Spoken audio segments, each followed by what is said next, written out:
Muy bendecidos todos aquellos que tienen la oportunidad de oír este mensaje a través de este servidor Ventura Peña. Continuando la exposición de la palabra, pues quiero hablarles de el pecado. En la versión anterior, pues estuve hablando de la confesión. Ahí estuve hablando de la confesión juntamente con el pecado. ¿Quién perdona pecados? ¿Quién será el que perdona pecados? Tuve sí una declaración de que el único que perdona el pecado es Dios. Entonces quiero seguir a ahondar más con claridad con respecto a Juan 20:23 y lo vamos a leer nuevamente. Dice: a quienes remitiereis los pecados, les son remitidos, y a quienes se los retuviereis, les son retenidos. Este versículo han llevado a algunas denominaciones para perdonar pecado, para que el hombre perdone los pecados. Y la interpretación es que hay dos pecados para perdonar. El pecado primero que debemos hacer acá de forma terrenal es perdonarnos nosotros mismos los pecados. Porque si no perdonamos a nuestros enemigos, a alguien que nos ofendió, pues estamos en pecado. Es necesario perdonar para poder ser perdonado de parte de Dios. El perdón está de la mano, aunque hay una obra ya hecha, ya hay una justificación de antemano del perdón de pecado y la salvación, pero en la justificación de nuestro Señor Jesucristo, esa es una obra ya realizada, pero hay que activarlo en el perdón de nosotros mismos los pecados, porque no podemos recibir el perdón de Dios, que ya esta es una obra realizada, pero para que eso se active es necesario el perdón de nosotros mismos, perdonarnos nuestras ofensas, y eso es lo que quiere decir Juan 20:23.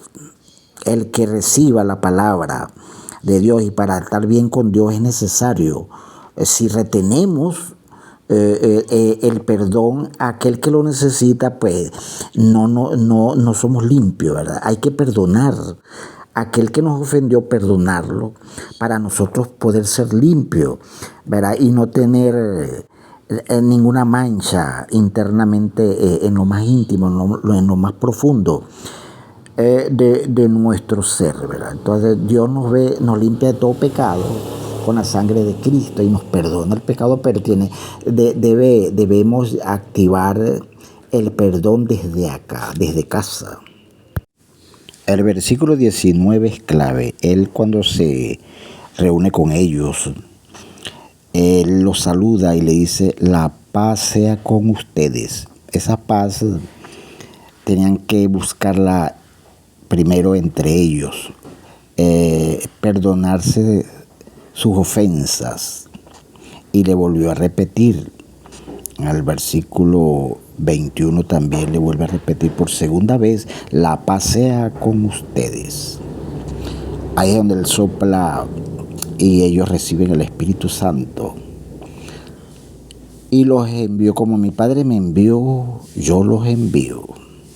Pero ya ellos habían sanado internamente.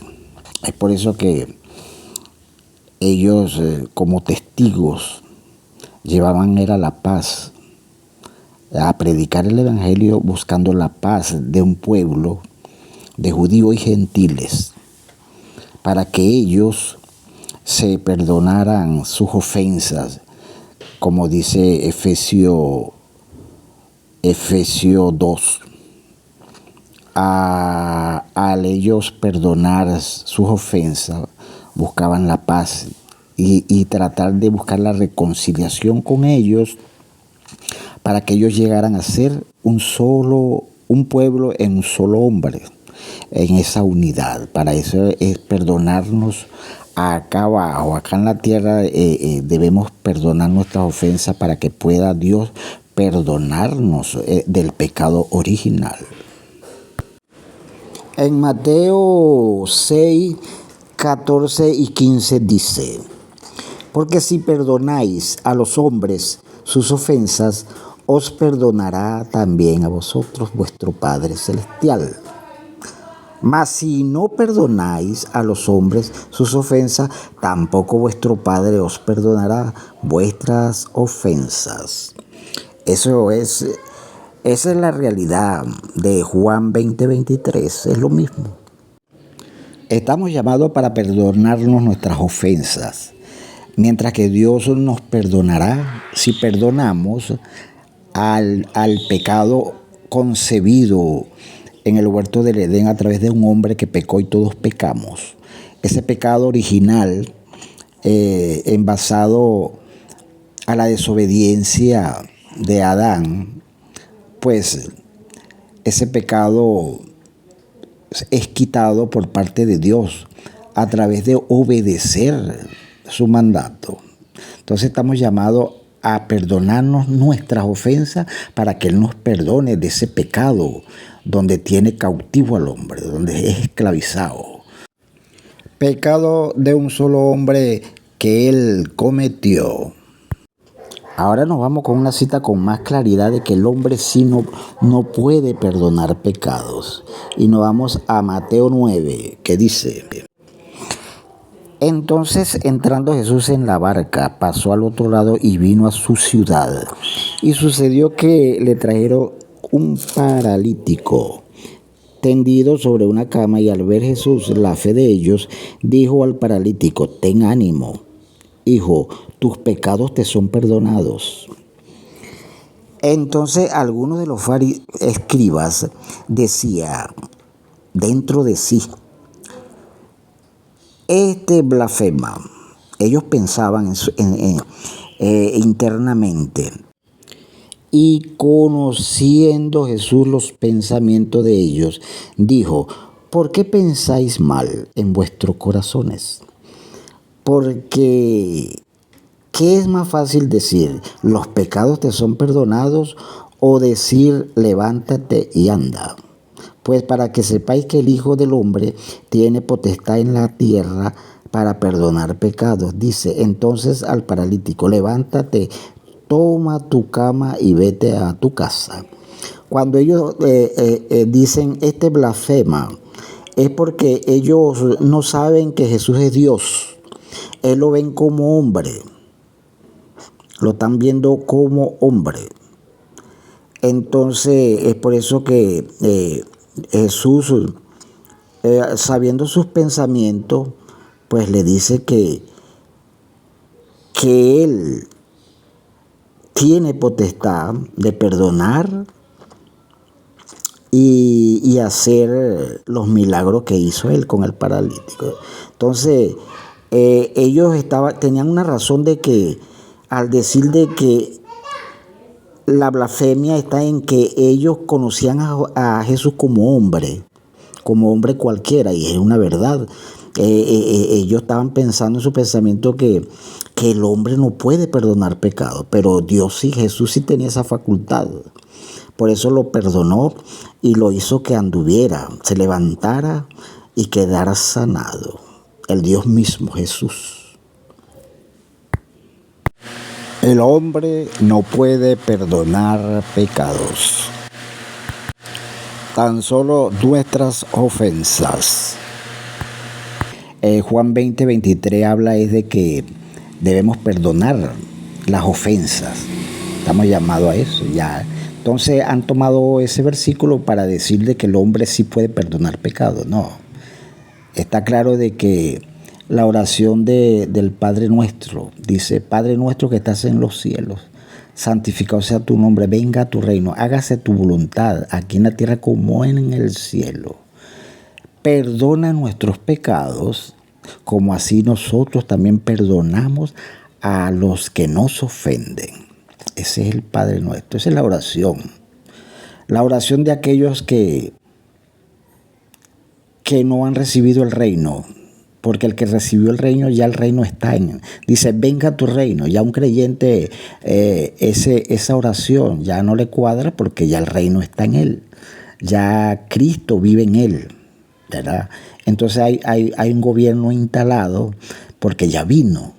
Venga a tu reino. Entonces ya se efectuó, la palabra ya está cumplida cuando nacemos de nuevo y somos criaturas delante de Dios y somos hijos de Dios y somos herederos delante de Él, de la vida eterna, la esperanza de Dios en el antiguo pacto, una esperanza que se hizo realidad cuando nacimos de nuevo a través de la palabra que es la simiente de llevar verdaderos hijos a la herencia y coheredero con Cristo. Hablando de la oración, en Primera de Tesalonicenses 5:17 dice, orar sin cesar. ¿Cómo podremos estar orando sin cesar, sin descuidarnos en la oración? Porque muchos entran a la oración y a la hora y están pendientes del reloj, a la hora ya salen, lo ven entrar y salir. ¿Cómo podremos superar, estar constantemente en oración? Vamos a ver, en Salmo 10:4 dice, el malvado levanta insolentemente la nariz y no da lugar a Dios en sus pensamientos. Ahí está.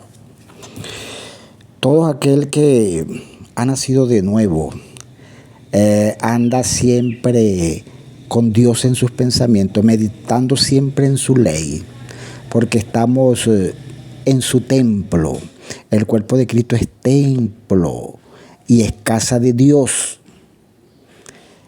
Y nosotros estamos en ese templo, reunidos todos, es donde Dios nos reúne, a través de la fe, en la unidad de la fe y en la unidad del Espíritu.